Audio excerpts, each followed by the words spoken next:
नमस्कार, आपके साथ मैं हूं Surabhi Sharma. Full and final की करने जा रहे हैं शुरुआत, जहां हमला हथियार की होगी बात और वॉर जोन से आ रही लेटेस्ट तस्वीरों के साथ करने जा रहे हैं शुरुआत, जहां डोनेट्स्क में रूस के बड़े हमले के अंदेशे को लेकर सबसे पहली और बड़ी खबर।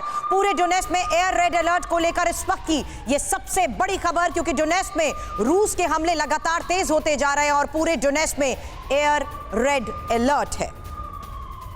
अगली वॉर ब्रेकिंग, जहां खेरसो पर जबरदस्त हमला हुआ है और खेरसो में पिछले 24 घंटे में रूस ने 66 बड़े अटैक किए हैं। खेरसो में पिछले 24 घंटे में बदलते हालात, जिसके तहत बड़ी खबर यह कि रूस की तरफ से एक के बाद एक 66 बड़े अटैक हुए हैं। तीसरी वॉर ब्रेकिंग, जहां बखमुट और अवदिव्का में भयंकर जंग जारी है और अवदिव्का में ही रूस ने अपनी पूरी ताकत झोंक दी है। बखमुट जहां पर कब्जे को लेकर बड़े दावे किए जा रहे हैं और अवदिव्का में हो रही भारी जंग। इस बीच रूस की तरफ से इन दो महत्वपूर्ण जगहों पर पूरी ताकत झोंक दी गई है। अब भारत से सीधे यूक्रेन पहुंचे जापान के पीएम किशिदा। अगली बड़ी खबर, जहां ज़ेलेंस्की को G7 के लिए आमंत्रण देंगे किशिदा। अब ज़ेलेंस्की से जिस वक्त मुलाकात हो रही है वो महत्वपूर्ण है, लेकिन इस बीच इस मुलाकात को लेकर बड़े दावे और बड़ी खबरें। अब चीन से निपटने के लिए जापान की बड़ी तैयारी। खबर यह कि जापान इंडो पैसिफिक में $75 बिलियन का निवेश करने का फैसला ले चुका है। अगली वॉर ब्रेकिंग, जहां फ्रांस की तस्वीरें आपके सामने। विरोध प्रदर्शन लगातार जारी है और ये नहीं थम रहा। राष्ट्रपति मैक्रो के खिलाफ 200 जगहों पर विरोध, और ये विरोध प्रदर्शन पूरी तरीके से उग्र हो गया है, जहां लोगों को खदेड़ा जा रहा है, हिरासत में लिया जा रहा है। इस बीच अगली बड़ी खबर, एक और विरोध प्रदर्शन की तस्वीर। सड़क पर हो रही गोलीबारी को लेकर अगली बड़ी खबर है, जहां केन्या में ही गोलीबारी को लेकर यह खबर आ रही है। सरकार विरोधी तत्वों ने सड़क पर कैसे आगजनी की, तस्वीरें देखिए। अगली ब्रेकिंग, जहां 92 साल की उम्र में एमिलिया मुगल रूपर्ट की सगाई हुई है और 66 साल की लेस्ली स्मिथ से मर्डॉक की सगाई को लेकर बड़ी खबर।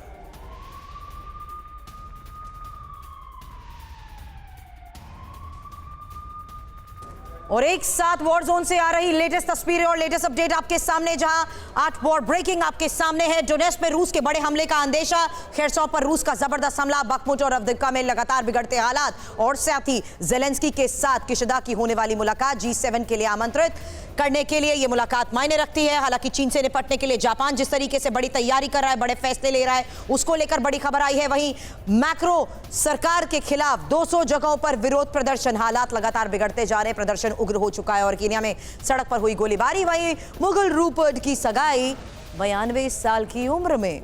ये बड़ी खबरें आपके सामने थी, लेकिन इस बीच सबसे बड़ी खबर के साथ करने जा रहे हैं शुरुआत, और इस वक्त की सबसे बड़ी खबर है जापान के प्रधानमंत्री किशिदा अब की पहुंच चुके हैं। एक बार फिर से बता दें, ये खबर महत्वपूर्ण है, टाइमिंग इंपॉर्टेंट है।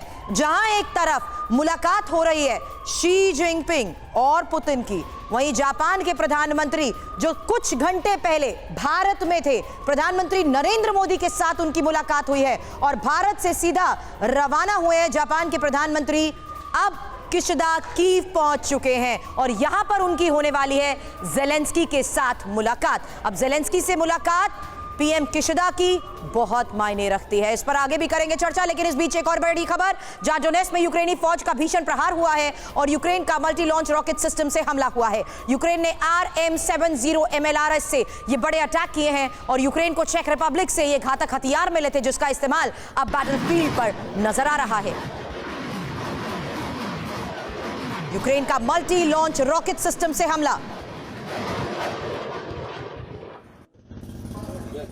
अगली बड़ी खबर, जहां यूक्रेन के वॉर जोन से सबसे विध्वंसक वीडियो सामने आया। ओर्गन रॉकेट लॉन्चर से यूक्रेन के भीषण हमले की ये तस्वीरें आपके सामने होंगी।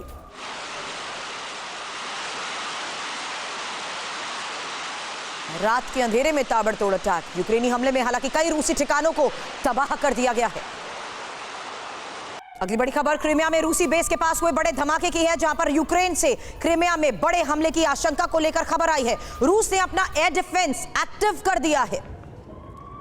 क्रीमिया में हो रहे बड़े हमले और रूस की तरफ से एयर डिफेंस सिस्टम को किया गया एक्टिव, क्योंकि यूक्रेन से क्रीमिया में ये बड़े हमले की आशंका है। 3 बड़ी खबरें एक साथ आपके सामने, जहां RM-70 MLRS से बड़ा अटैक हुआ और यह अटैक किया यूक्रेन ने। इसके साथ ही रात के अंधेरे में किस तरीके से ताबड़तोड़ अटैक हुए ये तस्वीरें सामने आई हैं, जहां हमने देखा यूक्रेनी हमले में रूसी ठिकाने तबाह हो गए और क्रीमिया में रूसी बेस के पास बड़े धमाके।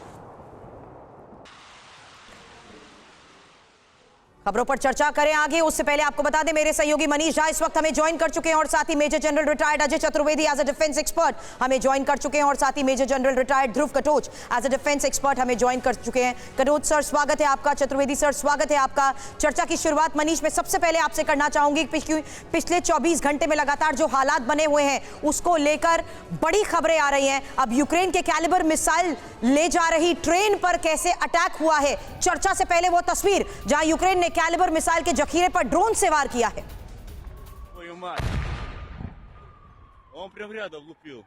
क्रेमिया में ही रशियन रेलगार्ड पर यूक्रेन का यह अटैक।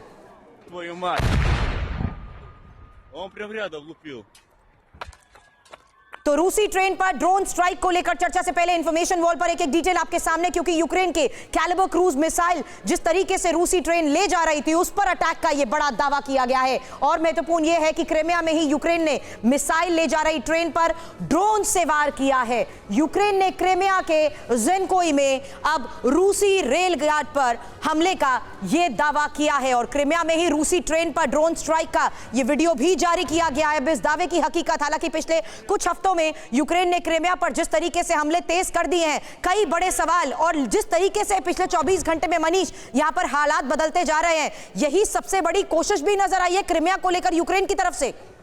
बिल्कुल सुरभि, देखिए क्रीमिया के उस रेल रूट पर आते जाते मैं खुद भी गया हूं वहां पर, और अगर आप देखें तो यूक्रेन ने क्रीमिया में, चाहे वो क्रीमिया पुल पर हमला हो या फिर मार्कोव और मस्कोवा जैसे वॉरशिप पर हमला हो या फिर साकी एयरबेस पर, अब तक वो ड्रोन के जरिए उन सब जगहों पर उन्होंने हमला किया ही था। अब रेल यार्ड पर भी उन्होंने हमला किया है। यूक्रेन की तरफ से दावे किए गए हैं कि उन्होंने उस गाड़ी को निशाना बनाया जहां पर मिसाइल लेकर जा रहे हैं। लेकिन अगर आप ये देखें तो ये सब इंडिविजुअल वो इंसिडेंट है जिसे आप सबोटाज के तौर पर देख सकते हैं। अगर यूक्रेन ये कहता है कि इसके नाम पर कि हमने क्रीमिया पर हमला बोल दिया है, तो मैं यही कहूंगा कि क्रीमिया में रूस की ताकत को मैंने खुद अपनी आंखों से देखा है, चाहे उसका मिलिट्री पावर हो, चाहे उसकी नेवी हो या चाहे उसका एयर डिफेंस सिस्टम हो।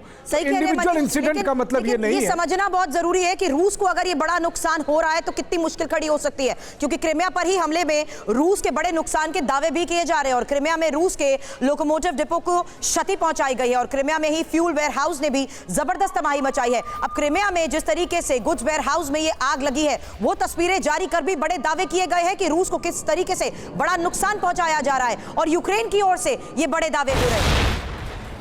चतुर्वेदी सर, सबसे पहले मैं इस पर आपका रिस्पांस चाहूंगी, क्योंकि ये तो एक तरीका बन चुका है जो दोनों तरफ से अपनाया जा रहा है। रशिया की तरफ से भी ऐसा हो चुका है कि पहले उन बॉर्डर एरियाज पे टारगेट किया गया जहां से वेस्ट से आ रहे एम्युनिशन को तबाह किया गया। अब यूक्रेन जिस तरीके से वेयर हाउस पर या हम ये कहे एयर डिफेंस सिस्टम को टारगेट करते हुए कुछ टारगेट पॉइंट्स पर वार कर रहा है रूस को, ये दावा भी किया जा रहा है कि बड़े नुकसान रूस को हो रहे हैं। तो ये तो वार पलटवार दोनों तरफ से जारी है, लेकिन आज की ये टाइमिंग कितनी इंपॉर्टेंट हो जाती है, क्योंकि यही बड़ी मदद युद्ध के 1 साल बाद यूक्रेन की सबसे बड़ी जरूरत भी रही है और यूक्रेन इसका इस्तेमाल कर रहा है अब रूस को चोट पहुंचाने के लिए।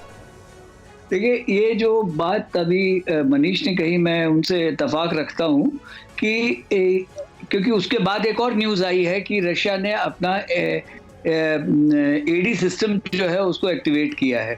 लेकिन ड्रोन के खिलाफ जो है, more than any modern AD system, जो उसकी फ्रीक्वेंसीज को अगर डैमेज किया जाए तो वो ज़्यादा इफेक्टिव होता है, क्योंकि लो लेवल पर चलते हैं।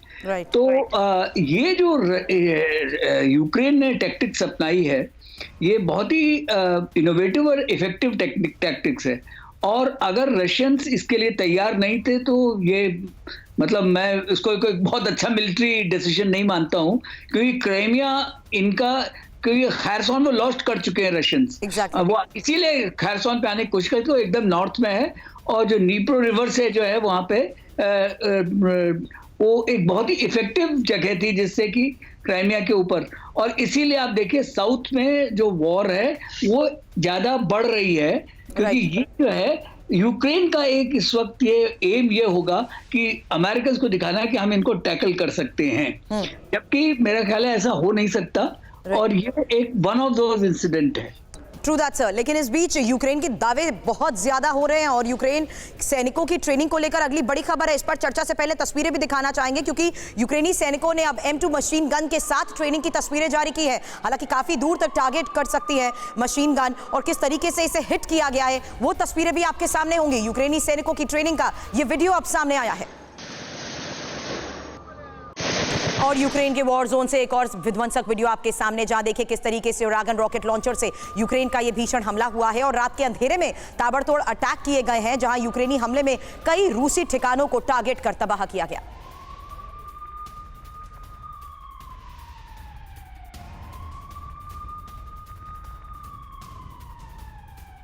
रात के अंधेरे में हुए ताबड़तोड़ अटैक की तस्वीर भी आपको दिखाएंगे क्योंकि यूक्रेनी हमले में इसी तरह से बार बार रूसी ठिकानों को तबाह करने को लेकर बड़े दावे भी किए जा रहे हैं। हालांकि महत्वपूर्ण ये हो चुका है कि यूक्रेन किस तरीके से अब वीडियोस जारी करते हुए ये साबित करने की कोशिश कर रहा है कि बड़े इलाकों में वो टारगेट करते हुए रूस को नुकसान पहुंचा चुका है। ये रात के अंधेरे में ताबड़तोड़ अटैक जिस वक्त किया गया वो तस्वीरें भी जारी की गई हैं। एक और बड़ी खबर है जहां 24 घंटे में रूसी एयरफोर्स का यूक्रेन पर जबरदस्त अटैक हुआ है और रूसी एयरफोर्स ने यूक्रेन पर 21 एयर स्ट्राइक की हैं। अब रूस ने यूक्रेन पर 9 बड़े मिसाइल अटैक किए हैं। बखमुट इंपॉर्टेंट है, रामाटोर्स्क और इसके अलावा अवदिव्का में ये जबरदस्त बमबारी हुई है। तीनों वॉर ब्रेकिंग एक साथ अब आपके सामने, जा देखिए किस तरीके से यूक्रेन की तरफ से बैक टू बैक वार किए गए हैं। रूसी ठिकानों पर मशीन गन से ये वार और साथ ही रात के अंधेरे में ताबड़तोड़ अटैक। वहीं बखमुट और रामाटोर्स्क और इसके साथ साथ अवदिव्का में हो रही जबरदस्त बमबारी की तस्वीरें भी सामने आई हैं। Katoch sir, quick reaction from you, क्योंकि जिस तरीके से क्रिमिया पर कब्जा, बखमुट पर कब्जा, अब यहां पर कब्जे कि जो दावे किए जा रहे थे रूस की तरफ से, जाहिर सी बात है यूक्रेन भी तो यही साबित करने की कोशिश करेगा कि वो यहां पर अभी भी डटा हुआ है और इतनी आसानी से नहीं हटेगा। सुरभि जी देखिए, जहां तक क्रिमिया की बात है वहां पर पूरा 100% कंट्रोल जो है वो रूस का है। exactly. तो अगर यूक्रेन कह रहा है कि वो वहां पर घुस गए हैं, इस बात को मैं मानने के लिए तैयार नहीं हूं। लेकिन यूक्रेन के पास वो ताकत है, जिस प्रकार से ड्रोन का हमला किया गया और स्पेसिफिक टारगेटिंग की गई, यहां पर मुझे लगता है इंटेलिजेंस जो है उनको नेटो की तरफ से, अमेरिका की तरफ से मिल रहा है। लेकिन इक्विपमेंट जो था, जो ड्रोन अटैक हुआ, वो यूक्रेन की तरफ से हुआ। इस प्रकार का एट्रिशन वॉरफेयर चलता रहेगा। दूसरी बात आपने कही बाखमुत की। इस समय पर बाखमुत में 70% का इलाका जो है वो रूस के कंट्रोल में है और 30% इलाका जो है वो यूक्रेन के कंट्रोल में है। असली लड़ाई मुझे लगता है यहाँ पर होगी।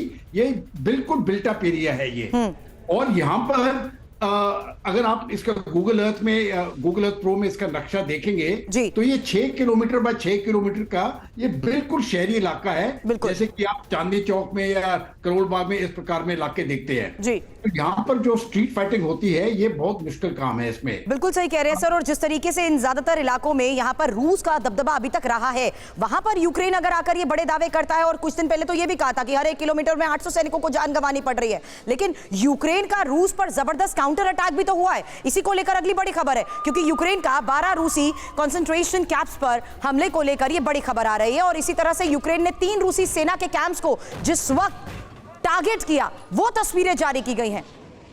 यूक्रेन ने रूस के 120 हमले किए, नाकाम। मनीष, इन्हीं दावों की तो हम बात कर रहे हैं। यूक्रेन की तरफ से दावे, तस्वीरें जारी करते हुए ये साफ तौर पर कहा जा रहा है कि कैंप्स को टारगेट किया जा रहा है, वेयरहाउस को टारगेट किया जा रहा है, और जहां जहां रूस का कब्जा था वहां से भी उन्हें पीछे धकेल दिया गया है। देखिए, जहां तक कब्जे की बात है तो चाहे बाखमुत हो, क्रामाटोर्स्क हो या अवदिव्का हो, यहां पर पहले यूक्रेन का कब्जा था। यहां पर रूसी सेना ने अपना कब्जा बनाया और लगातार उन्होंने यूक्रेनियन सेना को पीछे हटने को मजबूर किया है। बाखमुत में निश्चित तौर पर रूस की सेना बहुत ज़्यादा प्रभावी पोजीशन में है। अवदिव्का मैं खुद होके आया हूं, वहां पर मैं फ्रंट लाइन पर रूसी सैनिकों के साथ था। बाखमुत के मैं बॉर्डर तक गया था। बाखमुत और अवदिव्का के हो जाने के बाद जब ये रूसी सेना के कब्जे में हो जाएगा तो फिर डोनेट्स्क पूरी तरह से सुरक्षित हो जाएगा। फिर आज की तारीख में जो यूक्रेनियन सेलिंग डोनेट्स्क पर है वो बंद हो जाएगा और इसीलिए रूस की सेना वहां पर पूरी ताकत लगा रही है। और नो डाउट बखमुत और अवदीवका ये वो फ्रंट है जो रूस यूक्रेन युद्ध के आज को अगर कहें तो डिसाइडिंग फैक्टर साबित होंगे। लेकिन क्रीमिया पर जो हमला है, क्रीमिया पर हमले को मैं यही कहूंगा, जो रूस कहता है कि क्रीमिया पर हुआ हमला आतंकी हमला है, क्योंकि ये इंडिविजुअल इंसिडेंट है। इसके बावजूद कि वहां से 1.5-2 घंटे के सफर में खेरसॉन में यूक्रेन की सेना मौजूद है, लेकिन वो आगे बढ़ने की स्थिति में नहीं है। लेकिन महत्वपूर्ण ये है, ये जो 2 बड़ी बातें आपने कही हैं जो डिसाइडिंग फैक्टर साबित हो सकती है। इस पर आगे और चर्चा करने से पहले बता दें किस तरीके से अब यूएस और ईयू से भी यूक्रेन को आर्टिलरी मिलने वाली है और आर्टिलरी एम्यूनिशन मिलने को लेकर यह बड़ी खबर है, जहां यूक्रेन को ईयू देगा 10 लाख आर्टिलरी एम्यूनिशन राउंड और साथ ही अमेरिका भी यूक्रेन को देगा हाइमार्स मोर्टार का एम्यूनिशन। ये बड़ी खबरें सामने आई हैं क्योंकि पश्चिम की तरफ से मिल रही मदद की बदौलत ही यूक्रेन अभी तक जंग में टिका हुआ है। और आज जिस तरीके से कब्जे और दावे की लगातार हम चर्चा कर रहे हैं, उसमें यह महत्वपूर्ण खबर आई है कि अब यूक्रेन की ईयू और यूएस से भी बड़ी मदद को लेकर कई बड़े फैसले हुए हैं। अब एक एक इंफॉर्मेशन आपके सामने, क्योंकि ईयू और यूएस से यूक्रेन को भारी संख्या में आर्टिलरी एम्यूनिशन मिलने को लेकर फैसला किया गया है। साथ ही 12 महीने में यूक्रेन को 155 mm आर्टिलरी के 10 लाख राउंड एम्यूनिशन भी मिलेंगे। इसके अलावा यूएस डिफेंस ने एक दिन पहले ही यूक्रेन के लिए $350 मिलियन के पैकेज का भी ऐलान किया है। हालांकि यूक्रेन को यूएस से हाइमार्स और एंटी रेडिएशन मिसाइल के साथ साथ मोर्टार सिस्टम देने को लेकर भी फैसले लिए गए हैं और यूरोपियन डिफेंस एजेंसी प्रोजेक्ट के तहत ही 3 चरण में यूक्रेन को यह मदद मिल पाएगी। हालांकि 1-1 बिलियन यूरो की तत्काल डिलीवरी और इसके अलावा दूसरी महत्वपूर्ण बात यह है कि 1 बिलियन यूरो के हथियार अलग से भी रखे जाएंगे। तीसरी महत्वपूर्ण बात यह है कि हथियारों का प्रोडक्शन भी यहां पर बढ़ाने को लेकर बड़ा फैसला लिया गया है। हालांकि यह मदद कितनी ज्यादा अहम हो जाती है यह समझना भी बहुत जरूरी है, क्योंकि हथियार देने के ऐलान तब हो रहे हैं जब नेटो के कई देशों ने वेपन स्टॉक खत्म होने की चिंता पहले से ही जाहिर कर दिया है। अब ऐसे में कितनी ज्यादा मुश्किल नेटो के लिए बढ़ सकती है, कितनी ज्यादा मुश्किल पश्चिम के लिए है, इस पर चर्चा करने से पहले एक और बड़ी खबर का रुख करना चाहेंगे। यूक्रेन के लिए ही यूरोप के बड़े ऐलान को लेकर, बड़े प्लान को लेकर खबर है, जहां 18 यूरोपीय देश मिलकर अब हथियार खरीदने को लेकर फैसले ले रहे हैं। साथ मिलकर यूक्रेन को ये गोला बारूद भेजेंगे, ये एक बड़ा सवाल बना हुआ है, क्योंकि 18 यूरोपीय देश अगर मिलकर ये हथियार खरीदने को लेकर फैसला लेते हैं तो जाहिर सी बात है कोशिश यही रहेगी कि यूक्रेन को ज्यादा से ज्यादा मदद पहुंचाई जा सके और साथ मिलकर यूक्रेन को ये हथियार भेजे जाएंगे। हालांकि जिन 18 देशों की बात हम कर रहे हैं उसकी इंफॉर्मेशन भी आपके सामने होगी, क्योंकि यूक्रेन के लिए 18 देश मिलकर अब ये हथियार खरीदने वाले हैं। कौन कौन से वो देश हैं, यहां पर एक एक इंफॉर्मेशन आपके सामने ग्राफिक्स के जरिए। इस पर चर्चा से पहले समझ लीजिए कि आखिर किस तैयारी के तहत ये बड़े फैसले लिए जा रहे हैं। और इसमें आपको बता दें, ऑस्ट्रिया के साथ साथ बेल्जियम, क्रोएशिया, साइप्रस, चेक Republic, Estonia, Finland, France, Germany, Greece, Luxembourg और साथ ही माल्टा, नीदरलैंड, पुर्तगाल, रोमानिया और साथ ही स्लोवाकिया, स्वीडन और नॉर्वे शामिल बताए जा रहे हैं। हालांकि यूरोप का ये पूरा वेपन प्लान, इस पर चर्चा से पहले इंफॉर्मेशन वॉल पर भी एक डिटेल आपके सामने होगी, क्योंकि अभी आंकड़ों के लिहाज से समझिए तो कहा जा रहा है कि 10 लाख आर्टिलरी शेल्स खरीदने को लेकर फैसला लिया गया है। 18 देश 10 लाख आर्टिलरी शेल्स खरीदेंगे और फास्ट ट्रैक डील्स की जाएंगी। महत्वपूर्ण यह हो जाता है कि किस तरीके से इन्हें डिलीवर करने को लेकर भी फैसले होंगे। हालांकि मल्टीपल टाइप हथियार जुटाने का यह टारगेट है, जहां 7 साल का एम्यूनिशन प्रोजेक्ट ये बताया जा रहा है, जिसको एग्जीक्यूट करने की कोशिश हो रही है। एग्जीक्यूट करने के लिए पैसे की जरूरत है और 2 बिलियन यूरो के तहत खर्च करने को तैयार हो चुके हैं यूरोपीय देश और यूरोपियन डिफेंस एजेंसीज की तरफ से इस मेगा प्रोजेक्ट को हैंडल करने की भी बात कही जा रही है।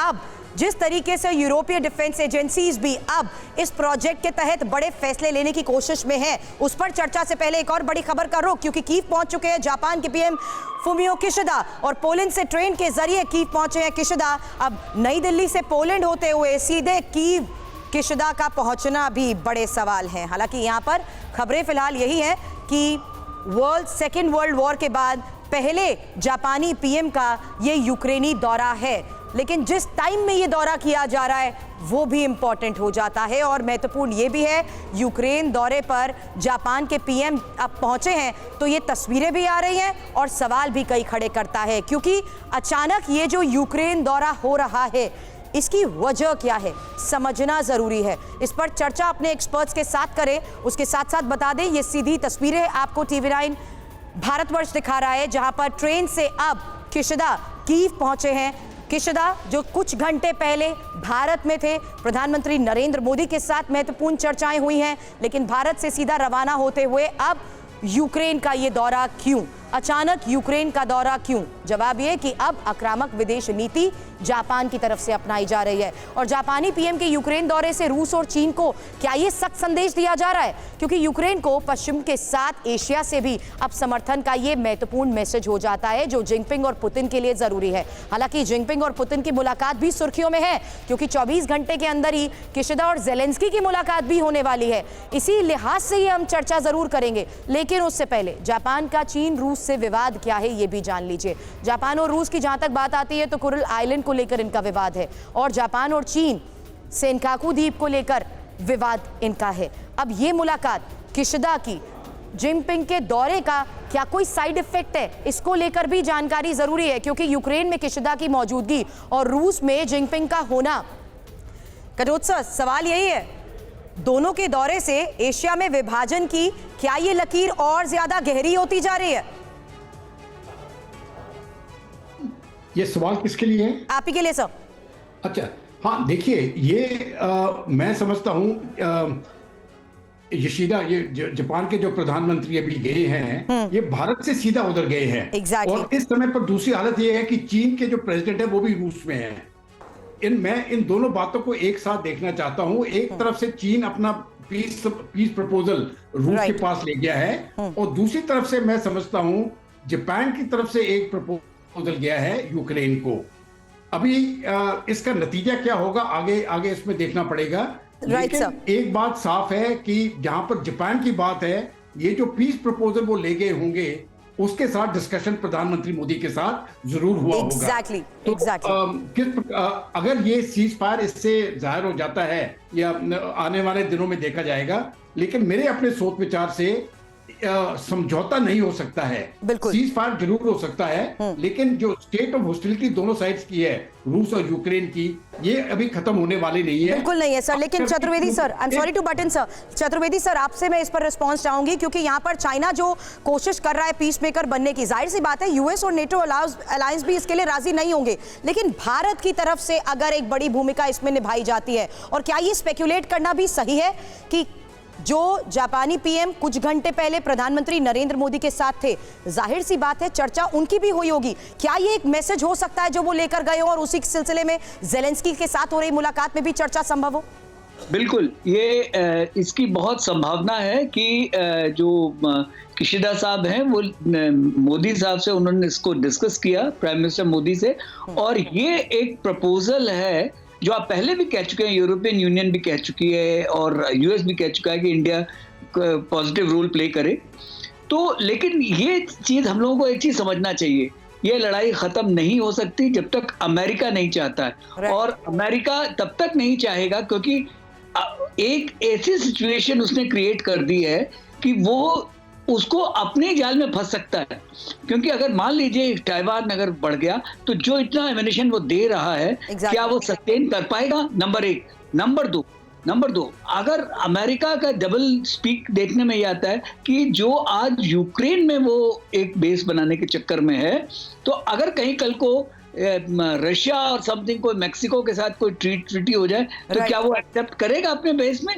तो ये चीजें जो हैं, ये जो वेस्टर्न वर्ल्ड है वो लड़ाई को खत्म नहीं होने देना चाहता, या कुछ दिन के लिए सीज फायर हो जाए, लेकिन वो सीज फायर इसी यूएस डोमिनेंस के तहत तो सर बार बार चर्चा इस बात की जा रही है कि पुतिन और अगर शी जिनपिंग मुलाकात कर रहे हैं तो उसमें भी एक बड़ा मैसेज पश्चिम के लिए जरूर है, अमेरिका के लिए जरूर है। आगे चर्चा से पहले बड़ी खबरों का करते हैं रुख, जहां अमेरिका फिर यूक्रेन को अब भारी संख्या में हथियार देगा और यूएस ने यूक्रेन के लिए अब पास किया है $350 मिलियन का फंड। यूएस कर चुका है यूक्रेन की $142 बिलियन की मदद।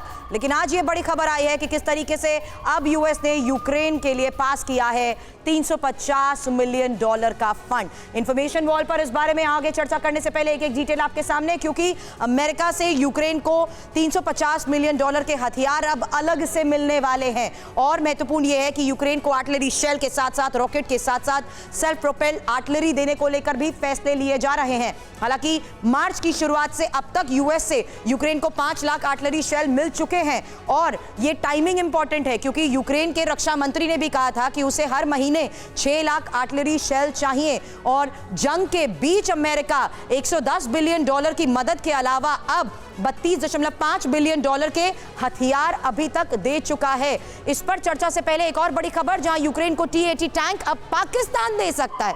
एक बार फिर से बता दें, मीडिया रिपोर्ट्स में यह कहा जा रहा है कि यूक्रेन को पाकिस्तान T-80 टैंक दे सकता है। वेस्ट से कर्ज के लिए पाकिस्तान ने यह बड़ा दांव चला है और कंगाल पाकिस्तान की पश्चिमी देशों को खुश करने की क्या यह एक कोशिश है? अब यूक्रेन को पाकिस्तान टैंक भेजेगा। इंफॉर्मेशन वॉल पर डिटेल जान लीजिए, क्योंकि Pakistan 44 T-80 UD tank Ukraine को भेज सकता है। ये खबर मीडिया रिपोर्ट्स के हवाले से कही जा रही है, क्योंकि यहां पर T-80 टैंक पाकिस्तान ने जो 1980 के दशक में यूक्रेन से ही खरीदे थे, अब विदेशी कर्ज के लिए पाक की पश्चिमी देशों को खुश करने की क्या ये एक कोशिश है? और यूक्रेन की मदद के लिए पाक की जिस तरीके से ये कोशिश है, रूस का साथ देने वाला एक देश क्या अब कम हो जाएगा? ये भी एक बड़ा सवाल है। हालांकि यूक्रेन को टैंक देकर पाकिस्तान कर्ज के लिए यूएस के आगे ही हाथ फैला सकता है, ये भी जरूरी है समझना। और इस पर चर्चा से पहले एक और बड़ी खबर और तस्वीर आपके सामने होगी, क्योंकि यूक्रेन से अब कैमकाज़ी ड्रोन लॉन्च करने का वीडियो सामने आया है। यूक्रेन ने SPU-143 लॉन्चर से कैमकाज़ी ड्रोन छोड़ा है। यूक्रेनी डिफेंस ने अटैक का यह वीडियो जारी किया है।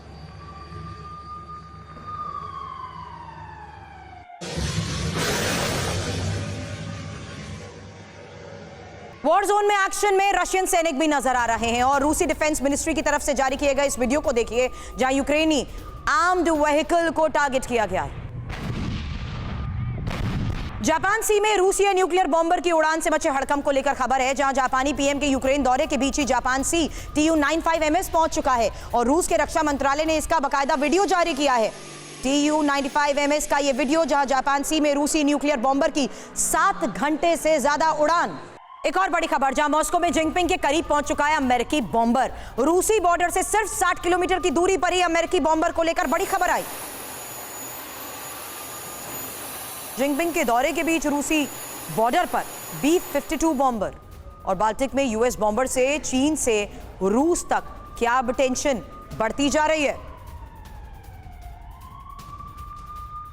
अब जिनपिंग के मॉस्को दौरे के बीच रूस की यूएस से टेंशन को लेकर खबर है, क्योंकि बाल्टिक सागर के ऊपर ही 2 यूएस बॉम्बर की पेट्रोलिंग हुई है और अमेरिकी बॉम्बर का रूसी Su-35 से सामना, जहां रूसी सुखोई 35 ने ही दोनों अमेरिकी बॉम्बर्स को खदेड़ दिया।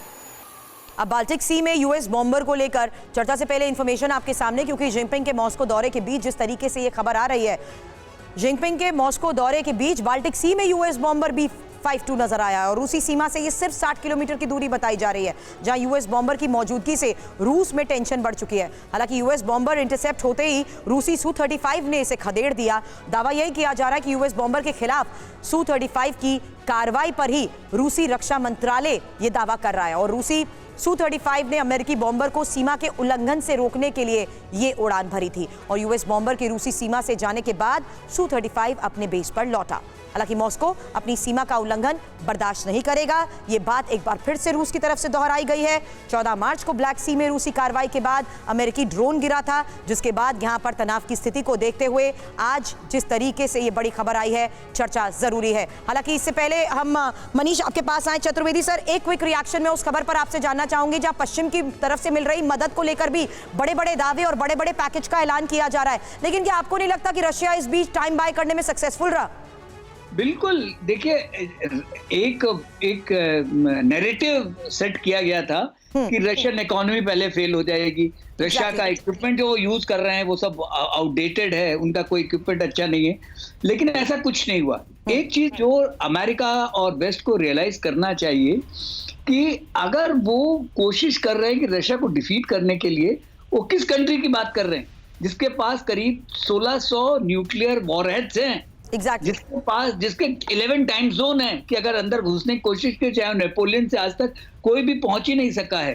दूसरा, जो बाल्टिक में वो आने की कोशिश कर रहे हैं, या साउथ में जो पहले कुछ दिन पहले उनका MQ-9 को गिराया था रशियंस ने, तो ये जो क्रीमिया के बारे में ये इंटेलिजेंस वगैरह दे रहे थे, अमेरिकन से दे रहे हैं, तो ये सिर्फ हथियार ही नहीं दे रहे, रशिया जो यूक्रेन को ये भी देने की कोशिश कर रहे हैं जिससे कि वॉर ऑफ एट्रिशन चलती रहे और रशियंस को वो कमजोर करते रहे। लेकिन रशिया की तो जिनपिंग के साथ जो पुतिन की मीटिंग हुई है वो बहुत रेलेवेंट है, इंपॉर्टेंट है। एग्जैक्टली।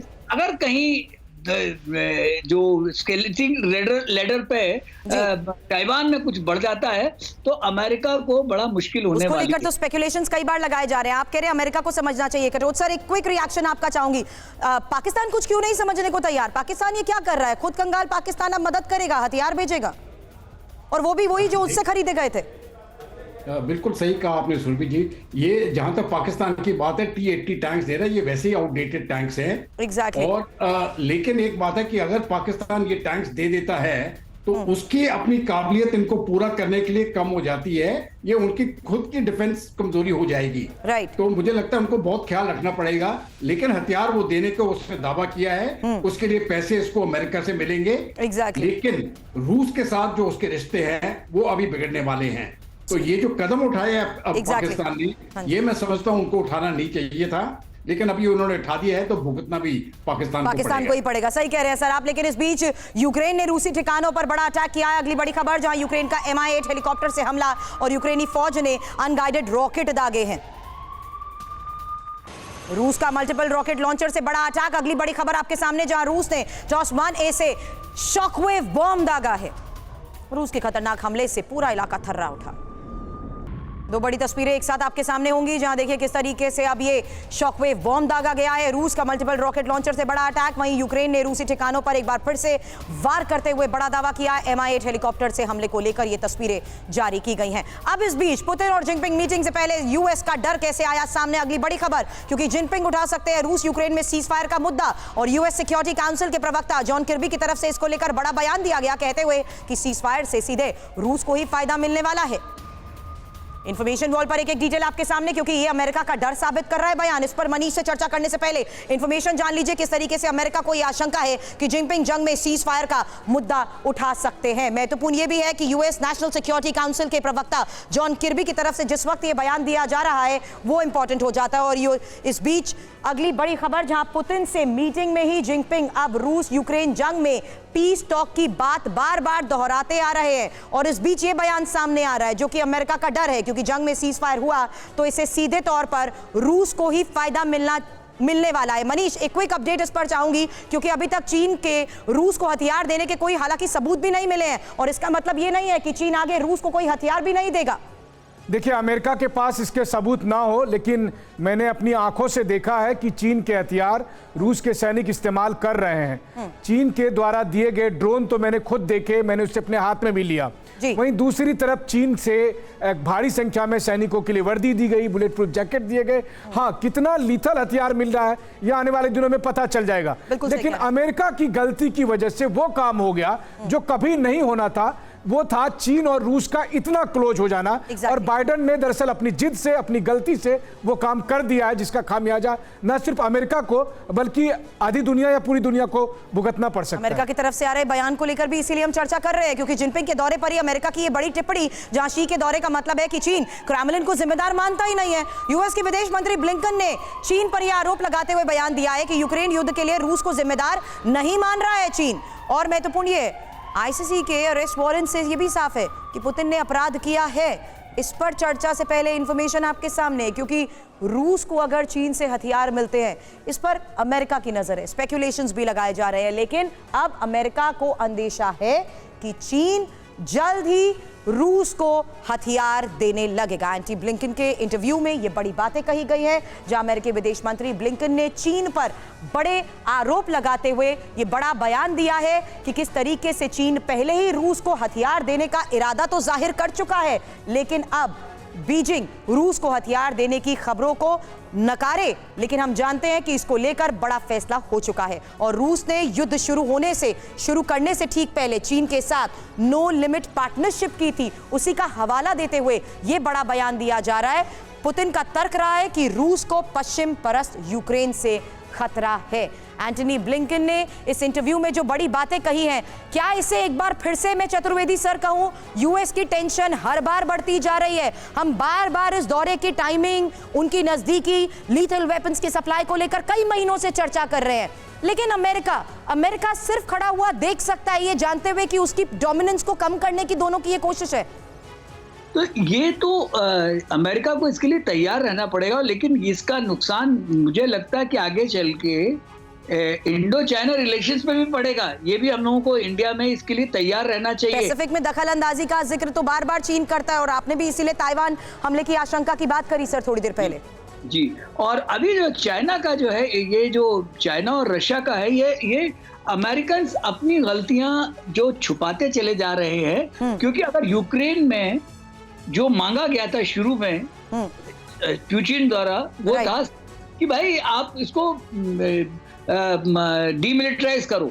तो जब अगर अमेरिका मैक्सिको डीमिलिटराइज करना चाहता है तो वो कौन सी गलत बात कर रहा है। लेकिन आपने उसको पुश कर दिया, अब वो चाइना के साथ है, और उससे नुकसान जो है पूरे south Asia, east Asia, south Asia, सब जगह इसका नुकसान होने वाला है। तो ये एक बहुत बड़ी, एक बाइडेन साहब ने कोई बहुत अच्छा काम नहीं किया है, क्योंकि आप देखिए कि चाहे वो अमेरिका हो, चाहे वो EU हो, कोई तो बात ही नहीं कर रहा। वो तो किए जा रहे हैं कि भाई हथियार दो, यूक्रेन को लड़ने को तैयार है। तो इसमें नुकसान क्या हो रहा है कि इसमें सिर्फ यूक्रेन का सबसे बड़ा नुकसान इस वक्त हो रहा है, और अगर सिचुएशन आउट ऑफ हैंड चली गई तो इसमें मुझे लगता है कि अमेरिका को भी नुकसान होगा। और जो ये रशिया चाइना की इतनी प्रगाढ़ दोस्ती होती जा रही है, इंडिया को बड़ा, अमेरिका को नुकसान, यही तो चाहता है रूस, और अब उसके साथ चीन भी। सर आगे चर्चा करें उससे पहले एक और बड़ी खबर, क्योंकि चीन के रूस में हथियार सप्लाई के कोई सबूत ही नहीं है। यूक्रेनी डिफेंस मिनिस्ट्री का चीन पर यह बड़ा दावा, और चीन से रूस को वेपन सप्लाई की जांच में कोई सबूत नहीं मिले हैं। अब अमेरिका समेत पश्चिम देशों के दावे को ही गलत ठहरा दिया गया है। ये बड़ी खबर है, जहां पर रूस को चीन ने हथियार नहीं दिए हैं, और यूक्रेन की ये क्लीन चिट है, यूक्रेन की चीन को ये क्लीन चिट है। हालांकि चीन की तरफ से रूस को कोई हथियार नहीं मिले हैं। ये बयान के आधार पर कहा गया है कि जिनपिंग की मॉस्को यात्रा के बीच यूक्रेन की चीन को ये क्लीन चिट मिल रही है, और चीन से रूस को ड्रोन या दूसरे वेपन मिलने के कोई सबूत भी नहीं है। हालांकि जांच में राइफल या बॉडी आर्मर मिलने के सबूत भी नहीं मिल पाए हैं, और जून में जिस तरीके से पॉलिटिको की रिपोर्ट में रूस को वेपन सप्लाई करने को लेकर दावा किया गया था, उसी आधार पर आज ये बयान दिया जा रहा है। अब अमेरिका से सीधे जंग लड़ने की तैयारी में क्या नॉर्थ कोरिया है? ये अगली बड़ी खबर, जहां नॉर्थ कोरिया में सेना में शामिल होने 14 लाख लोग आ रहे हैं, और मिलिट्री के लिए 14 लाख लोगों ने साइन अप भी कर दिया है। नॉर्थ कोरिया स्टेट मीडिया ने इसको लेकर वॉलंटियर्स का ये वीडियो भी जारी किया है।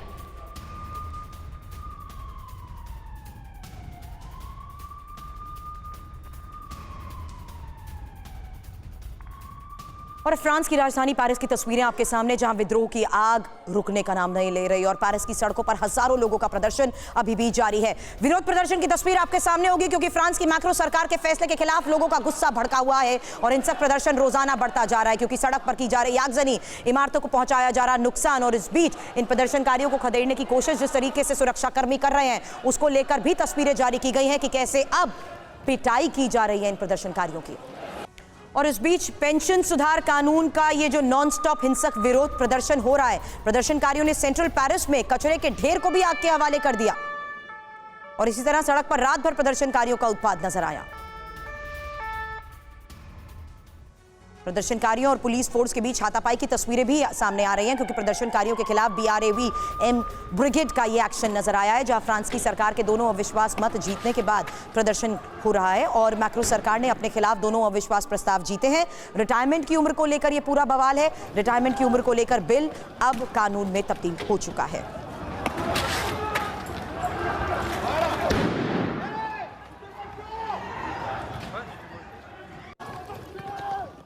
तो रिटायरमेंट की उम्र पर कानून बनने के बाद भी जिस तरीके से प्रदर्शन हो रहा है, वही तस्वीर आपको दिखा रहे हैं। वेस्ट पेरिस में सड़क पर हजारों लोगों का प्रदर्शन, और प्रदर्शनकारियों ने जिस तरीके से सरकार विरोधी नारे लगाए हैं। फ्रांस में लगातार जारी बवाल, जहां 62 से बढ़ाकर 64 जिस तरीके से रिटायरमेंट की उम्र करने का फैसला लिया गया, उसके बाद ये विरोध रुकने का नाम नहीं ले रहा है।